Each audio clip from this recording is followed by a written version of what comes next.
ஆனா வரலாறு திராவிட முன்னேற்ற கழகம் நம்ம பேசிட்டே இருக்கோம்ல, அந்த திராவிட முன்னேற்ற கழகம் இதை போல பேசி பேசியே வளர்ந்த இயக்கம், பேசி பேசியே மக்களை கவர்ந்த இயக்கம். ஒரு காலகட்டத்தில் ஆட்சிக்கு வந்ததுக்கு அப்புறம் எவனுமே பேச்ச கேட்டே வந்துடவே கூடாது அப்படின்னு அந்த கூட்டத்தை மாத்திட்டாங்க. அதுக்கப்புறம் கிட்டத்தட்ட 50-60 ஆண்டுகளுக்கு பிறகு பேசி காசு கொடுக்காம ஒரு கூட்டத்தை கூட்ட முடியும்னா அது நாம் தமிழர் கட்சி கூட்டம் மட்டும்தான். அது அண்ணன் சீமான் அப்படின்லாம் கிடையாது. நாம் தமிழர் பிள்ளைகள் யார் பேசினாலும் கூட்டம் கூடும் என்கிற இடத்துக்கு இன்று கொண்டு வந்திருக்கிறது. நாம் தமிழர் கட்சி ஆட்சி ஏன் வேணும்? கிட்டத்தட்ட 15 வருஷமா மாறி மாறி பேசிட்டே தான் இருக்கிறோம். ஒரு ஆட்சி எப்படி இருக்க வேண்டும், ஒரு மன்னன் எப்படி இருப்பான், அவன் வழியே அந்த குடிமக்களும் செல்வார்கள் அப்படின்னு சொல்லுவாங்கல்ல. ஒரு ஆட்சி மக்களுக்கானதாக, ஒரு அரசியல் என்பது மக்களுக்கு ஆற்றுகிற சேவை, மக்களுக்கு என்ன தேவையோ அதை நிறைவேற்றுகிற சேவையா அமையணும். இன்னைக்கு அப்படி இருக்குதா? ஒரு அரசியல் அப்படி இருக்குதா? நீங்க நினைச்சு பாருங்க. இந்த சொன்னாங்களே இப்பவே கூட இங்க வெளி மாநிலத்தில் அவ்வளவு பேர் வந்துட்டாங்க அப்படின்னு எனக்கு கீழே உட்கார்ந்து கேட்கும்போது ஒரே ஒரு திருப்தி இருந்தது. என்ன தெரியுமா? மணலி இவ்வளவு பேர் வெளி மாநிலத்தை வந்துட்டா, எல்லா இடத்துலயும் போய் ஹிந்தி பேசிட்டாங்க, அது பேசிட்டாங்க பேசிட்டு இருக்கும்போது நல்ல வேலை அந்த தெருப்பேர் மட்டும் திருவள்ளூர்னு விட்டு வச்சிருக்காங்க. அந்த ஒண்ணு மட்டும் மாறிடுச்சுன்னு வச்சுக்கோங்க, நம்ம எல்லாம் இங்க இருக்கு அப்படிங்கிறதுக்கு ஒரே அடையாளம் அந்த திருவள்ளூர்னு ஒரு பேர் இருக்குது மட்டும்தான். அது என்னைக்கு மாறுதோ அப்ப நம்ம இருக்கவே மாட்டோம், அது வேற விஷயம். அப்படித்தானே வந்துருச்சு. தமிழை தமிழர் நாட்டில் தமிழ் அப்படின்னு பேசுறதுக்கே அஞ்ச வேண்டி இருக்குது. நல்ல தமிழ்ல பேசினா யாருமே மதிக்க மாட்டேங்காங்க, அதான் ரொம்ப முக்கியம். நீங்க போய் எங்கேயா தமிழை பேச முடியுமா? எங்க அண்ணன் சீமான் பேசுகிற போது நிறைய பேர் நினைக்கிறாங்க தமிழ் பயன்பாட்டு மொழியாக இருக்கிறதா, பண்பாட்டு மொழியாக இருக்கிறதா, வழக்காடு மொழியாக இருக்கிறதா, வழிபாட்டு மொழியாக இருக்கிறதா அப்படின்னு கேட்கிற போது என்னையா இதெல்லாம் என்ன பெரிய பண்பாடு பயன்பாடுன்னு பேசிட்டு இருக்காங்க அப்படின்னு நினைக்கிறாங்க. அப்படி இல்ல, நம்மளோட அடையாளம். இன்னைக்கு தமிழர் நாட்டை தமிழர் ஆளணும் அப்படின்னு சொல்றதே பிரிவினைவாதம் சொல்றான். நீங்க நினைச்சு பாருங்க. கேரளாவில் மலையாளி தான் முதலமைச்சர், ஆந்திரா இப்ப 2ஆ பிரிஞ்சிருச்சு, தெலுங்கானா ஆந்திர பிரதேசம். நமக்கு வரலாறு கற்பிக்குது. இந்தியாவில் மொழிவாரி மாநிலங்கள் பிரிக்கப்பட வேண்டும் என்ற கோரிக்கை எழுப்பியவர்களே தெலுங்கர்கள். முதல்ல ஆந்திர பிரதேசம் வந்துச்சு. இன்னைக்கு கடைசி மொழிவாரி மாநிலமாக மாறி நிற்பதும் ஆந்திரா தான். 2ஆ போய் தெலுங்கானா நிக்கிறான். நம்ம பேசுறோம்ல சென்னை தமிழ், கொங்கு தமிழ், நெல்லை தமிழ், மதுரை தமிழ், தமிழ்ல பல வகை தமிழ் பேசுறோம்ல, அது மாதிரி இங்கிட்டு ஒரு தெலுங்கு அங்கிட்டு ஒரு தெலுங்கு. இங்க பேசுறவன் ஆந்திர பிரதேசங்கிறான், அங்க தெலுங்கு பேசுறவன் தெலுங்கானாங்கிறான். ஆனா அவன் என்ன எதுக்காக பிரிஞ்சிருக்கான் தெரியுமா? தெலுங்கானால பிறந்தவன் ஆந்திர பிரதேசத்துல முதலமைச்சர் ஆகக்கூடாது, ஆந்திர பிரதேசத்துல பிறந்தவன் தெலுங்கானால முதலமைச்சர் ஆகக்கூடாது. அவன் சட்டம். 2 பேரும் தெலுங்கு தான், நல்லா புரிஞ்சுக்குங்க. நாம தான் ரொம்ப பெருமையா எவன் ஆண்டா அண்ணன், ராம ஆண்டா எனக்கு என்ன, ராவண ஆண்டா எனக்கு என்ன. எங்க அண்ணன் இடிமுறை சொன்ன மாதிரி வந்தாரை வாழ வைத்த தமிழன் அப்படின்னு சொல்லிட்டு மல்லாந்து படுத்துட்டு அவன் என்ன தடிச்சாலும் வாங்கி குடிச்சிட்டே கிடக்குறோம்ல, அப்படி இல்ல. அவன் தெளிவா இருக்கிறான். கர்நாடகத்தில் எந்த கட்சி ஆட்சிக்கு வந்தாலும் கன்னடம் தான் முதலமைச்சர், எதிர்கட்சி தலைவர் சபாநாயகர் வரைக்கும் தான்.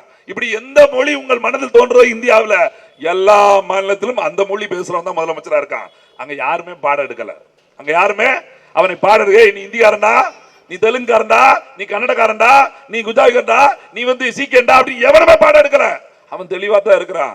ஆனா நம்ம மட்டும்தான் வந்தார வாழ வைத்த தமிழம், யாதும் ஊரே யாவரும் கேளின்னு பாடினா என் பாட்ட அப்படிலாம் சொல்லிட்டு எல்லா நாட்டிலையும் நாங்க போரிட்டோம், எல்லா நாடுகளையும் வெற்றி கொண்டோம். எங்க மண்ணை யாரு தெரியுமா? இந்த நாட்டுக்கு போனோம், அங்க கப்பல் வாணிகம் பண்ணோம், இங்க கோயில கட்டோம், எங்க வரலாறு எப்படி இருக்கு தெரியுமா அப்படின்னு சொல்லிட்டு சொந்த நாட்டுல தமிழர் நாட்டை தமிழர் ஆளல அப்படின்னு சொல்லி தெரியறதுக்கே கிட்டத்தட்ட விடுதலை பெற்று 60 வருஷம் ஆகி போயிடுச்சு.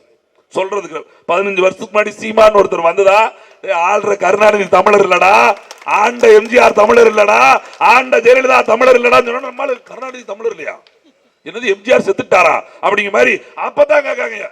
ஒருத்தர் கிட்டத்தட்ட 100 வயசுல தன் இனத்தை மறைச்சிருக்காரு, தன் அடையாளத்தை, தன் சுயத்தை, தன் பிறப்பை மறைத்திருக்கிறாரு. விளையாட்டு கிடையாது. தன் தந்தையை, தன் தகப்பனை, தன் தாய்மொழியை மறைத்து இந்த மண்ணை ஆண்டிருக்காரு. இன்னும் தொலைக்காட்சியில் பேசிக்கிட்டு இருக்கான் தமிழர்களே தமிழர்களே. எப்படி அவங்க கட்டுமரம்னா நம்ம கடைசி வரைக்கும் கட்டுமரத்தை பிடிச்சி தொங்கிட்டே இருக்கணுமா? அவங்க நல்லா மறந்துகிட்டே இருப்பாங்களாம். இவன் நம்ம நீங்க புரிஞ்சுக்கிறதா இல்லையா? தன்னை யார் என்ற சுயத்தை அடையாளத்தை மறைத்து ஒரு இனம் நம்மை ஆண்டுட்டு போயிருக்குது. தொடர்ச்சியா பல்வேறு இனங்கள் ஆண்டுருச்சு.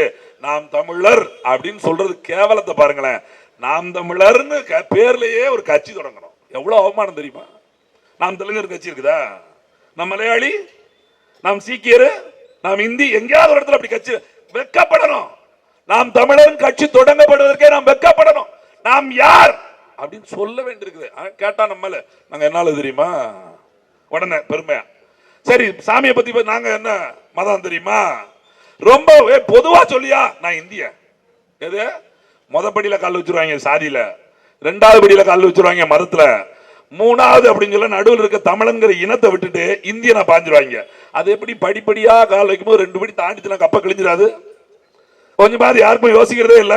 இது சரியா இருக்குது, சாதி சரியா இருக்குது, மதம் சரியா இருக்குது, நடுவில் இனமாக மொழியாக நாம் பேசப்படுகிற மொழியாக நாம் மொழியால் நாம் பேசப்படுகிற இனமா மாறுறமே அந்த தமிழன் அப்படிங்கிற வார்த்தை வரவே இல்லை, வரவே இல்லை.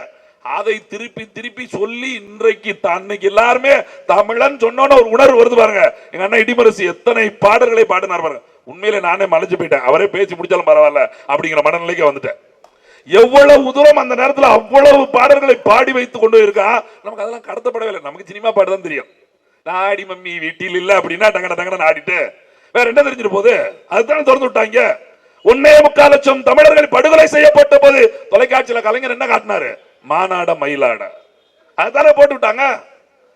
அதைத்தான கலைஞர் உட்கார்ந்து பார்த்தாரு, நம்மள அப்படியே உட்கார்ந்து பார்த்தோம். கேட்ட நடிகைகள் ஆடிக்கொண்டிருக்கிறார்கள், நடிகைகளை மார்க் போடுறாங்க, நடிகர்களுக்கான விழா நடக்கிறது. இதைத்தானே பார்த்து கொண்டிருந்தோம். என்றைக்காவது ஒரு நாள் உளவு தமிழர்கள் செத்து போயிட்டான்னு சொல்லி இங்க ஒரு மிகப்பெரிய போராட்டம் நடந்ததா? முத்துக்குமரன் ஒருத்தர் நினைவு இருக்கா? முத்துக்குமரன் தூத்துக்குடி மாவட்டத்தில் பிறந்த முத்துக்குமரன், கொடுவையில் ஒரு முத்துக்குமரன் இங்க இருக்க சென்னையில இருந்தா. இப்படி எல்லாம் அங்க உயிர்கள் பலி கொடுக்கப்படுகிறது என்று சொல்லி தன் உயிரை தீக்கிரையாக்கிட்டான். எங்க இங்க படிச்சுட்டு வேலை இல்ல வேலை இல்ல வெளிநாட்டுக்கு போய் நிக்கிறோமே, பாஸ்போர்ட் கடவுச்சிட்டு வாங்குவதற்காக அந்த அலுவலகத்துக்கு முன்னாடி இருந்து ஒரு காகிதத்தை தூக்கி எரிஞ்சு செத்து போயிட்டான். எல்லாரும் பிரிஞ்சு பிரிஞ்சு நிக்கிற, சாதியாக மதமாக வேலையாக இனமாக இப்படி துண்டு துண்டா நிக்கிறோம். போலீஸா போயிடுறாங்க. மருத்துவர் மருத்துவரா நின்னுக்கிறான், மாணவன் மாணவனா நிக்கிறான், மீனவன் மீனவர் நிக்கிறான், தமிழன் எவனுமே சேர மறுக்கிறான். இங்க இருக்கிற எந்த அரசியல் கட்சியும் கூட 1.25 லட்சம் பேர் செத்ததுக்கு ஒருங்கிணைந்து போராட வரல. எல்லோரும் வாருங்கள் தமிழர்களாக ஒன்று கூடுவோம் அப்படின்னு செத்து போயிட்டான். முதலமைச்சரா இருந்த கருணாநிதி என்ன சொல்றா தெரியுமா? கடன் தொல்லையில செத்து போயிட்டான், காதல் தோல்வியில செத்து போயிட்டான் முத்துக்குமரன் சொல்லிட்டு போயிட்டான். நினைச்சு பாருங்க. உண்மையிலே இன்னைக்கு எம்ஜிஆருக்கும் ஜெயலலிதாவுக்கும் கருணாநிதிக்கும் செலவு வச்சிருக்கீங்களா தமிழ்நாட்டில்? நாம் வைக்க வேண்டிய சிலை என் அண்ணன் முத்துக்குமரனுக்கான சிலை தான் தமிழ்நாட்டில் இருந்திருக்கணும். அவன் சாகிற தருவாயிலும், நான் விளையாட்டுக்கு சொல்லல, இந்த இடத்துல இசைமதிவானன் ஒருத்தன் இந்த இடத்துல மேடையில வந்து நிக்கிறேன்னா எங்க அண்ணன் முத்துக்குமரன் தான் காரணம். நான் சாதி பார்த்தது கிடையாது, எங்க அப்பா என்ன அப்படி விளக்கல, அப்படிதான் நினைச்சுக்கிட்டு இருந்தேன். எது எங்க அப்பா என்ன சாதி பார்க்க கத்துக் கொடுக்கல, நானும் சாதி பார்க்கிறேன் என்றுதான் நினைத்துக் கொண்டிருந்தேன். நாங்க எங்க ஊர் தென்காசியில ஒரு கிராமம், முன்னாடி திருநெல்வேலி, இப்ப தென்காசி. நாங்க பள்ளிக்கூடம் படிக்கிற போது ஊருக்கு கிரிக்கெட் விளையாட போவோம், மட்டப்பந்து விளையாட போவோம். நம்மளை யாரையும் சாதி பார்க்கல, நம்மளை யாரும் சாதி பார்க்கல நினைச்சுக்கிட்டே இருப்பேன். அப்படி விளையாட்டு போட்டியை பத்தி பேசிக்கிட்டே இருக்கும்போது யார்கிட்ட கூட வந்து பையங்களை அறிமுகப்படுத்துவேன். யாரு என்னோட படிக்கிறவங்க, எனக்கு மேல படிக்கிறவங்க வந்தாங்கன்னா எங்க ஊர் பையங்களை அறிமுகப்படுத்தணும். அப்ப 2 தம்பி 4 தம்பியை கூட்டு வந்திருக்குன்னு வச்சுக்கோங்க. ஒரு தம்பி அறிமுகப்படுத்த வருவது அது சித்தி பையனா, எது இவர் என் தம்பி சித்தி பையன், அது மாப்பிள்ள அத்தை பையன், இது தம்பி தான் மேல தருவேன், இது தம்பி இது வடக்கு தருவேன். உங்களுக்கு புரியுதா?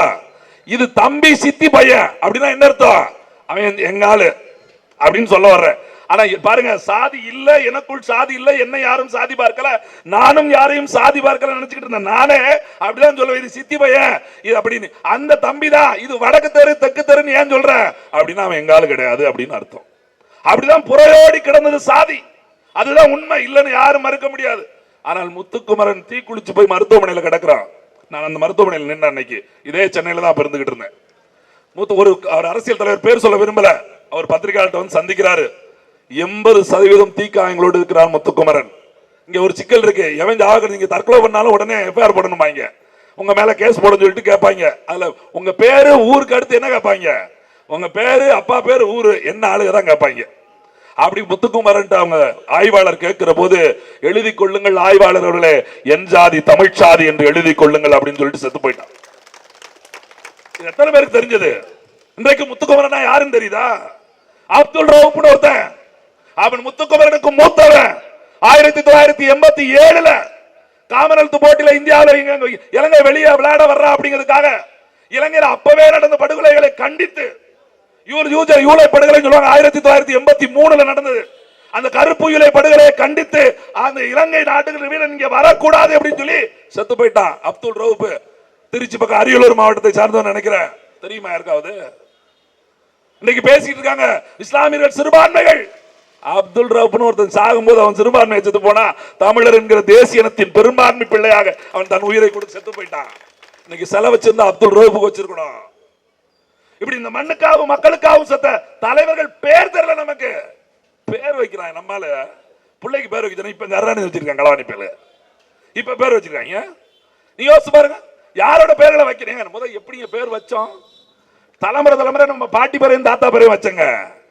காளியம்மான தாத்தா பாட்டி பேர் தான். காளியம்மான தெய்வம் இருந்தது. குலதெய்வம் போத்துக்கிட்டுலாம் வராது. குலதெய்வம் எப்படி கண்டுபிடிச்சா நினைக்கிறீங்க? நம்ம குலதெய்வம் ஐயனார் கருப்புசாமி எப்படி வந்தது? அந்த காலத்துல கதையை சொல்லுவாங்க. தண்ணி வெள்ளம் ஊர்ல பெருசா வந்துச்சா, அந்த வெள்ளத்தை மறிக்கிறதுக்கு நம்ம தாத்தா கருப்புசாமி போய், யாரு நம்மளோட மூத்தவரு, அங்க நின்றுட்டு இருந்தாரா, சாமி சொல்லிச்சான் இங்க நின்றுட்டே இரு அப்படின்னு சொல்லிட்டு காவகாத்திர நீ அதுக்குள்ள ஊருக்குள்ள போய் ஆளை கூட்டோன்னு சொன்னாரா.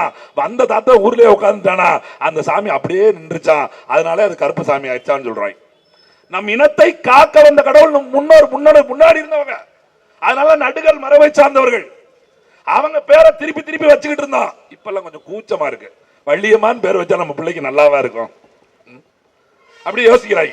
காளியம்மான் பேர் வச்சா நல்லாவா இருக்கும்? என் வீட்டுல என் தங்கச்சி பிள்ளைக்கு கமலேசன் பேர் வச்சுட்டாங்க. என்னடா கமலேசன் வச்சிய? குலதெய்வம் காளியம்மாள், அதனால கா கா கமலேசு.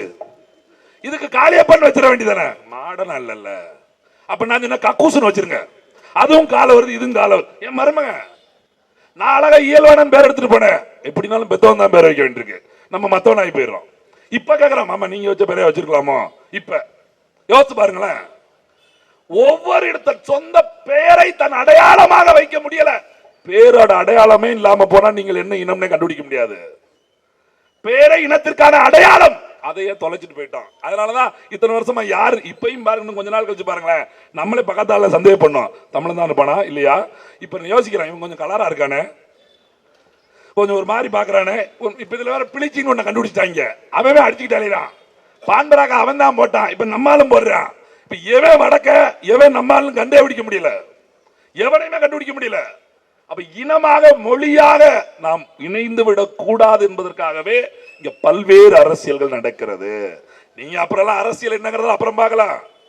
ஒரு நாட்டு மக்களுக்கு தேவையான மருத்துவம் என்னவாச்சு, குடிநீர் என்னவாச்சு, இங்க கூடிய வேலை வாய்ப்பு என்ன போச்சு, பல்படிப்பு என்னாச்சு, அதுக்கான சுகாதாரம் என்னாச்சு, தொழிற்சாலை என்னாச்சு, விவசாயம் என்னாச்சு, அதெல்லாம் அப்புறம். நீ என்ன முதல்ல உன் நிலைமை என்னவானது, உன் அடையாளம் என்னவானது, உன்னிட்டு இருக்கிற உன் வாயிலிருந்து வருகிற மொழிதான் உன்னை அடையாளப்படுத்துகிறதா. இன்னைக்கு அந்த மொழியை உருவிட்டு போயிட்டான். நாங்க அங்க இருந்து திருநெல்வேலியில இருந்து பேருந்துல இருந்தோம்னு வச்சுக்கோங்க, நடத்துனர் இருக்கார், கண்டக்டர். அது பாருங்க, நம்மளே பேசும்போது நடத்துறா பாதி பேருக்கு புரியாது, கண்டக்டர் தமிழ்ல சொன்னாதான் புரியும். ஏன்னா நடத்துற நான் போய் ஒரு நடத்துற சென்னைக்கு ஒரு பயணச்சீட்டு கொடுங்க அப்படின்னா என் பக்கத்துல இருக்கும் தள்ளி உட்காரியான். என்னடா இவ்வளவு நேரம் நல்லா தான் பேண்ட் ஒட்டி இப்ப பைத்தியக்கார மாதிரி பேசிக்கிட்டு இருக்கா அப்படின்னு வந்தா பதறியா. நம்மால கண்டக்டர் நடத்துறாரு பாருங்க, அவர் அதுக்கு மேல தம்பி யாருக்கு சீட்ல உட்காந்துருக்கல தம்பி, இன்னொரு சீட்டு உனக்கு இருக்கு அப்படிங்காரு. அப்புறம் டிக்கெட் கொடுங்க அப்படி தமிழ்ல சொல்லு, சும்மா போட்டு குழப்பிக்கிட்டு இருக்காத.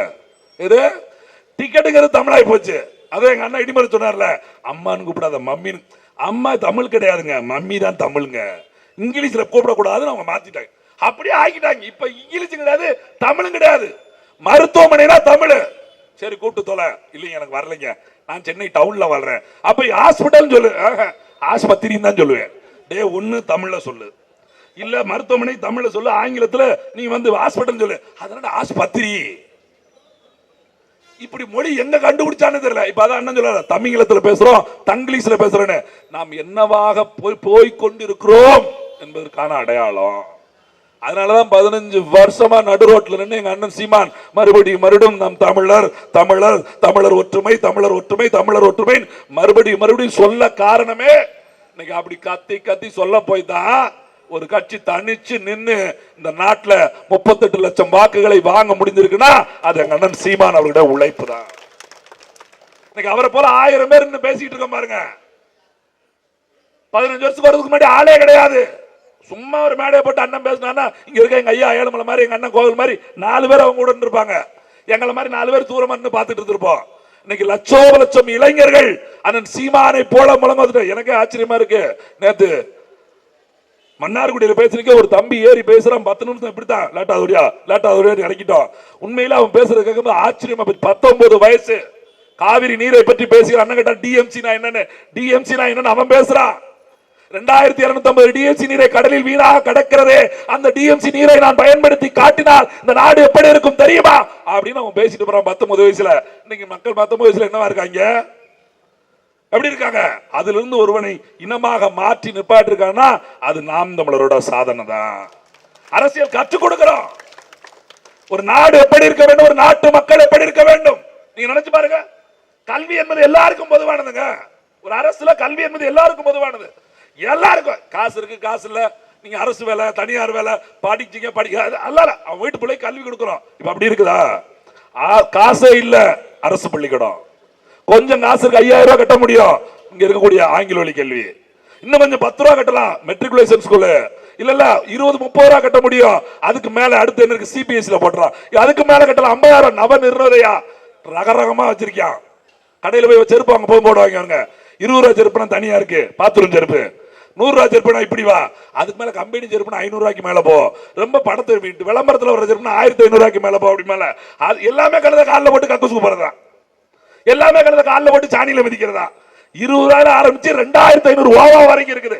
அது மாதிரி ரகரகமா நம்ம வெளியில சோக்காட்டுறதுக்கு போடுற செருப்பு மாதிரி கல்வியை வித்துட்டாங்க. வியாபாரம் சந்தைப்படுத்திட்டா. அரசியலை எப்படி வியாபாரமாக மாற்றினார்களோ அது போல கல்வி சந்தைப்படுத்தப்படுது. விளங்குமா நாடு? மருத்துவ சந்தையா இல்லையா? முன்னாடி மருத்துவமனை ஒண்ணு கிடையாதுங்க பெருசா. வீட்டிலேயே மருத்துவம் பார்த்தோம். சித்த வைத்தியர் 1000 பேர்களை கொண்டவன் அரை வைத்தியர்னா நம்மால சொல்லிட்டு இருக்கான். 1000 பேரை கொண்டா 1000 வைத்தியனா. இவன் 1000 பேரை கொண்டதுக்கு அப்புறம் நீ வைத்தியர் ஆனா மயிரும் போன 1000 பேர் எத்து போயிட்டாங்க. அப்புறம் இல்லையா 1000 வேர்களை கொண்டவன். ஏன்னா நம் காடுகள் இருக்கக்கூடிய வேர்கள் எல்லாம் என்னென்ன செடிகள் இருந்ததோ அது எல்லாம் மூலிகளாக இருந்தது, சித்த மருத்துவமாக இருந்தது. புடுங்கு புடுங்கு புடுங்கு ஒண்ணு ஒண்ணு எதுக்குன்னு கண்டுபிடிச்சுக்கிட்டே 1000 பேரையாவது நீ படிச்சாத்தா நீ அரை வைத்தியம் அப்படின்னு சொல்லி கொடுத்தாங்க சித்த வைத்தியம். இன்னைக்கு கொரோனான்னு ஒண்ணு வந்துச்சுல, என்னது பயன்படுச்சு? கடைசியில என்னது பயன்படுச்சு? ஊசியா? கபசர குடிநீர் தான் வந்துச்சு. எதுல இருந்து? புடுங்கின மூளையில இருந்து, மூலிகையில இருந்து கபசர குடிநீர் தான் நம்மளை வந்து காப்புச்சு. இவன் போட்ட இன்ஜெக்ஷன் சேர்த்துருச்சு. உன்னோடு இருப்பாராக அப்படின்னு தூக்கிட்டு போயிருச்சு. இப்படிதான் போச்சு. யோசிச்சு பாருங்க. அவன் சொல்லி வச்ச எதையுமே நமக்கு அப்படி கொண்டு வந்து சேர்க்கல. மருத்துவமனை அப்படியே சும்மா வீட்லயே வைத்தியம் வீட்டுல பார்த்தாங்க, பிரசவம் வீட்டுல பார்த்தாங்க. இப்ப பாருங்க, கண்ணுக்கு தனியா சிறப்பு மருத்துவமனை இருக்குது, பல்லுக்கு தனியா மருத்துவமனை வச்சிருக்கான், தோலுக்கு தனியா மருத்துவமனை வச்சிருக்கான், நரம்புக்கு தனியா மருத்துவமனை வச்சிருக்கான். ஒரு பாட்டு உடம்புல என்னென்ன ரகம் இருக்கோ, எப்படி சமைக்கும் போது ரகரகமா சமைக்க என்னென்ன பாட்டு இருக்கோ அத்தனைக்கும் தனித்தனியா மருத்துவர். அப்புறம் ஒருத்தர் வந்து பொது மருத்துவருங்காரு. இவன் எல்லாம் தனித்தனியா போய் இவன் பொது மருத்துவர் என்ன பண்றான்? இவன் வந்து புரோக்கர் வேலை பாக்குறவன். இவன் முடிச்சு நிப்பாட்டி செவ்வாய்க்கிழமை வாங்க சிறப்பு ஒருத்தர் வருவாரு. அப்புறம் ஓண்டதுக்கு பார்க்கணும், மண்டையில பிரச்சனை உங்களுக்கு வெள்ளிக்கிழமை வாங்க, சாயங்காலம் வாங்க சிறப்பு ஒருத்தர். ஒவ்வொரு மருத்துவரும் பாருங்க, பொது மருத்துவர் ஒருத்தர் இருப்பாரு. அவன் தான் காசு இருக்கும், மருத்துவமனை கட்டி வச்சிருப்பான். நம்மளால காசு எல்லாம் படிச்சுட்டு நிப்பாங்கல்ல, வெளியில போர்டு பாருங்க, 4 போர்டு வச்சிருப்பாங்க. செவ்வாய் காலை 9 மணிக்கு, புதன்கிழமை மதியம் 2 மணிக்கு. இவங்க எல்லாம் அத்தை கொத்துக்கு வர்றவங்க. எங்க ஊர்ல பேசுவோம் அப்படிதான். இந்த சம்பளத்துக்கு வேலைக்கு வந்துட்டு போவோம்ல, மாத சம்பளம் இல்லாம தினக்கூலிக்கு வேலை செய்றவங்க. இங்க 2 நாளைக்கு, அந்த மருத்துவமனை 2 நாளைக்கு, அந்த மருத்துவமனை 2 நாளைக்கு. சரி, மருத்துவமனை இங்க இருந்தா மெடிக்கல் அங்க இருக்கும். இப்ப அப்படியா இருக்கு? எல்லா பேரும் அவனே மெடிக்கல் வச்சுக்கிறான். அவன் டெஸ்ட்டுக்கு நம்ம தான் எலி. இவன் ஓசில கொண்டு வந்து கொடுக்குற மாத்திரை எல்லாம் நம்ம தான் கொடுத்துப்பா. முன்னாடி பாருங்க, இப்படி கையை பிடிப்பாங்க, நம்மால் போய் இப்படியே உட்காந்துக்கிட்டு இருப்பான். என்ன சளி ஓவரா இருக்கோ, 2 நாளா கொஞ்சம் எப்படி இருக்கு, அடைச்சிருக்கா அப்படின்னு. அப்படி இப்ப அப்படி இல்லை, அவங்க இப்படியே உட்காந்துருப்பாங்க. என்ன செய்யுது? அதுக்கு தானே உன்ட்ட வந்திருக்கு. நம்மளே சொல்லிருமா, சார் சளி ரொம்ப இருக்கு, கருக்குது, சாயங்காலம் பாத்தீங்கன்னா சூடாகி போயிருது அப்படின்னு போங்க. இதுக்கு எதுக்கு மருத்துவர்? அந்த அடுத்த வேற வந்தீங்கன்னு வச்சுக்கோங்க, நேற்று வேற வந்தேன் சார், அந்த சீட் எடுத்துட்டு போய் எடுத்துட்டு வாங்க. ஏன்னா நேற்று என்ன இளவை கொடுத்தோன்னு மறந்து வச்சு, அந்த இளவை பார்த்தா தான் அடுத்த இளவை கொடுக்க முடியும். 1 டோஸா 1.5 டோஸா, 1 டோஸ் செட் ஆகல 2வது டோஸை போடு, 2வது செட் ஆகல 3வது டோஸை போடு, அப்புறம் தூக்கி குளுக்கோஸை போடு, அடுத்த ஆபரேஷன் போடு, அடுத்த ஆளை போடு, சுடுகாட்டில் போடு, முடிஞ்சு வச்சு. அப்படிதான் இருக்குது. நான் சொல்றேன், வீட்டுல புள்ள குழந்தைய சாதாரணமா பார்த்துக்கிட்டு விளையாட்டுக்கு சொல்லுவாங்க, வயல்காட்டுல சிம்மாடு கட்டி ஏதாவது சுமந்துட்டு போவாங்களாம், குழந்தை விழுந்துருமா வயிற்றுக்குள்ள இருந்து. அது என்ன குழந்தையா என்னன்னு தெரியாம பேசும்போது அப்படி தெரியும், ஆனால் அப்படிதான் இருந்தது. அப்படியே வீட்டுக்கு எடுத்துட்டு போய் அப்படியே மருத்துவம் பார்த்து அப்படியே வச்சுதான் வைத்தியம் இருந்தாங்க. இப்ப அப்படி பார்க்க கூடாதுன்னு இங்க 3 மாசத்துல மருத்துவமனையில கொண்டு சேர்க்காங்க. 30 நாள் கரு உண்டாயிருச்சுங்க. லேசா நல்லா கண்ணெல்லாம் மொழியெல்லாம் உருட்டிக்கிட்டு இருக்கு. இவங்க கடவுள் அங்க பார்த்து டெஸ்ட் பண்ணிட்டாங்க. 90 நாள் குழந்தை குழுகுன்னு எல்லாமே வந்துருச்சுங்க. நல்ல காலு கீழே எல்லாம் 5 வரல ஆகி வச்சுட்டுருவான். இவன் நம்மால பாருங்க, இங்க இந்த சென்னையில வேலை பார்த்த பொண்ணு எடுத்தான்னு வச்சுக்கோங்க, டாக்டர் டாக்டர் என்ன செலவானாலும் சரி என் புள்ள சம்முன்னு பிறக்கணும் அப்படின்ட்டான்னு வச்சுக்கோங்க, அப்பவே கொடுத்துருவாங்க, ஊட்டச்சத்தை கொடுக்க ஆரம்பிச்சிருவாங்க. அது வாட்டு கொடுத்து இந்த மருந்தை கொடு, இந்த மருந்தை கொடு, அந்த மருந்தை கொடுத்து ஒரு 7 மாசம் தாண்டு பாருங்க, லேசா புருஷன் முன்னாடி அந்த அம்மா சொல்லும், கொஞ்சம் கொடி சுத்தி கிடக்குற மாதிரி தெரியுது, எது லேசா புள்ள பிறண்டு இருக்க மாதிரி தெரியுமா. இவன் அடுத்து அப்பையும் சொல்லுவான், டாக்டர்கிட்டையும் வக்கீல்கிட்டையும் சொல்லாத வார்த்தை அந்த வார்த்தை, எவ்வளவு செலவானாலும் பரவாயில்ல. அதே போல எந்த மருத்துவமனையை கட்டிக்கிட்டு இருக்கானோ அந்த மருத்துவமனை போயிடக்கூடாது, நம்மளை வச்சு அதை கட்டி முடிச்சிருவாங்க. இப்ப பள்ளிக்கூடமா அப்படித்தான், எல்லா பேரும் நம்மளை வச்சுதான் கட்டுறாங்க. முன்னாடி கட்டி வச்சுக்கிட்டு நம்மளை கூப்பிட்டாங்க, இப்ப அடிவாரம் தோண்டிட்டே நம்மளை தான் கூப்பிடுறாங்க. நீங்க பாருங்களேன், வாடகை பில்டிங்கை கட்டிட்டு வாடகை விட்டாங்க. இப்ப அப்படி இல்ல, இந்த இடத்தில் பில்டிங் வாடகை கூடப்படுகிறது, முன்பணம் தாங்கன்னு கேட்டு நம்மகிட்ட வாங்கி கட்டிட்டு திருப்பி கொடுக்கா. அது மாதிரி அவர் டாக்டர் சொல்லிட்டீங்கன்னு வச்சுக்கோங்க, அறுவை சிகிச்சைனா 1 லட்ச ரூபா 1.5 லட்ச ரூபா. சரி, அது கூட பிரச்சனை இல்லை. ஒரு 2 ஆண்டுகளுக்கு முன்பு திருச்சியில நினைக்கிறேன் ஒரு மருத்துவமனையில் எழுதி போடுறாங்க, ஆபரேஷன் பண்ண உங்களுக்கு காசு இல்லை, அறுவை சிகிச்சை பண்ண உங்களுக்கு காசு இல்லை, குழந்தை பிறகு சிக்கலா இருக்கு அப்படின்னா ஃபைனான்ஸ் சொல்றாங்க. எது வண்டிக்கு ஃபைனான்ஸ் கொடுத்தாங்கல்ல, அது மாதிரி ஃபைனான்ஸ் அங்கேயே உட்காந்துட்டு இருக்கான், 1 லட்ச ரூபா ஃபைனான்ஸ். நான் அதான் கேட்டேன், டே 2 வீலருக்கு கொரோனா காலத்தில் ஃபைனான்ஸ் கட்டணும்னு 2 வீலர் தூக்கிட்டு போயிருவீங்க, பிள்ளைக்கு ஃபைனான்ஸ் கட்டணும், பிள்ளைய தூக்கிட்டு போய் செகண்ட்ஸ்ல வித்துட்டீங்கன்னா எந்த பிள்ளைக்கு எவன் அப்ப எவனை பத்தா யார் பத்தது எப்படி பாக்குறது? யோசிச்சு பாருங்களேன், சிரிப்பா இருக்குல்ல, இருக்கும் வரலாம் இருக்கும்.